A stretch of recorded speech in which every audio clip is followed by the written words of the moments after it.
ఆర్ఎండ్బి శాఖల పనిచేసే ఈఎన్సీ మోహన్ నాయక్ అనటైన జీతం తక్కువ తీసుకొని లంచాలు ఎక్కువ తీసుకునే పని పెట్టుకున్నాడట. అందుకే ఏసీబీ ఆఫీసర్లు ఎంకులాట సురువు చేస్తే ఏమున్నది, మేడి పండు చూడు మేలిమై ఉండును పొట్టవి ఇప్పి చూడు పురుగులుండు అన్నట్టు ఈఎన్సీ మోహన్ నాయక్ భాగవతం ఇగో ఇట్లా బయట పడ్డదట. చూడుండ్రి అక్రమాస్తులు ఎన్ని ఉన్నాయో. ఎన్నేళ్ల కోలే పైకమంతా పక్కకి వేసుకున్నాడో కానీ లచ్చ కాదు 2 లక్షలు కాదు 100 కోట్ల రూపాయలు అక్రమ సంపాదన అంతా బయట పడ్డదట.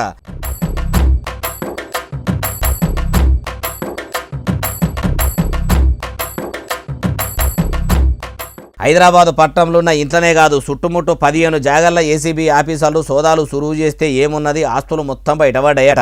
అచ్చరాల 200 కోట్ల అక్రమ సొమ్ము దొరికిందట. అట్లనే 2 కిలోలన్నర బంగారము, హైదరాబాద్ పట్టణంలో ప్లాట్లు విల్లాలు, నిజామాబాద్ జిల్లాల వ్యవసాయ భూమి ఇట్లా మొత్తం బయటపడ్డాయట. ఈఎన్సీగా పని చేసుకుంటా మంచిగానే వెనక వేసుకున్నాడు.